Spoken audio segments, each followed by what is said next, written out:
Hello there. Come on in. Don't be shy. So, there are several reasons as to why I am on the floor. Foremost being this lass. She's been keeping me warm. She, for some reason, also doesn't radiate heat throughout the entirety of my room and kind of situates the warmth in this one spot. It is also raining right now, and the rest of my room is freezing, so I'm gonna prop myself up here, or should I say down here, and talk from here. It's winter. It's Australia, it is winter. It is June, therefore it is the time for foggy breaths, really thin air. I find like it's thin and like it travels down you faster and it like hurts. It is the season that would have been for hockey, but what can you do when hockey is cancelled? Nevertheless, the crisp winter morning air brings winter right to Australian people's doorsteps. Hence, the theme for today's and for the next video will be on plants and animals that thrive in the winter. I'm really not comfortable right now. Today we will be traveling to none other than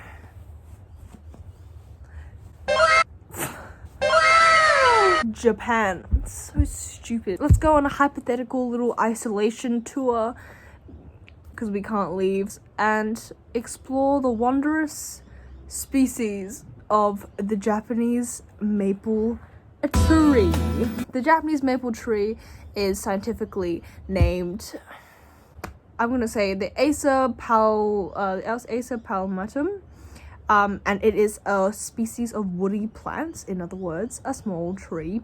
And it is native not just to Japan, but also Korea, China, Eastern Mongolia, and Southeast Russia. So it's a very Asian-oriented plant, but as the name tells, it is most commonly found in Japan. So it is a deciduous shrub, which is another name for a small tree, really coming up with multiple names for small tree. Its canopy, which is this is the trunk, and then above all the branches branch out, that is the canopy. It is shaped like a dome, especially when it becomes mature. If we're looking at the leaves are 4 to 12 centimeters long, I'm pretty sure, and then 1 centimeter to half a centimeter wide. If you haven't seen what the leaves look like, it looks like this. You would recognize what the leaf looks like. It's a pretty common plant. The flowers of the Japanese maple are produced in small cymes, and the individual flowers have 5 red or purple sepals and 5 whitish petals. Another picture. It really is like, you don't know the name of this plant, but when you go to Japan or when you like associate plants with Japan, you usually think of this or bamboo. In terms of seeds and germination, the Japanese maple and similar species require stratification in order to germinate. More on that in a sec. Seeds come from the fruit of the tree, as of course this deciduous tree, the Japanese maple, is an angiospermophyte. So yes, what is stratification? How does it work? Why does this apply, and why is it significant for the fact that it grows in winter? Well, cold stratification is the process of subjugating seeds to both cold and moist conditions. So seeds of many trees, shrubs, and perennials require this so that germination may proceed, especially during the cold wintering months. It is overcoming the seed dormancy, so when the seed is just kind of like chilling. Seed dormancy is basically when a seed isn't growing. It's like if you when you eat an apple and the seed inside the apple and you leave it on the ground, nothing's gonna happen. It's dormant. It can't grow. Nothing is instigating it to genetically release itself and grow into an actual apple tree. Seed dormancy is where the seed spends time in the ground during winter. And then stratification is when the seed, which is in the ground, the hard seed coat is softened by the frost and water that the soil kind of accumulates during the winter. It's a mixture of like melted snow as well as rain, and these things instigate stratification. This weathering action allows the seed to undergo cold stratification, which triggers the seed's embryo and allows it to grow, so the seed becomes not dormant anymore. The maple tree prefers growing in the shade, as it's used to during the colder months, not being so exposed to the sunlight. However, sunlight don't hurt nobody. However, the tree does require vast amounts of water, hence why it survives best in winter, as although there is frost and there is snow, more rain comes in the winter than in the summer, and snow obviously melts.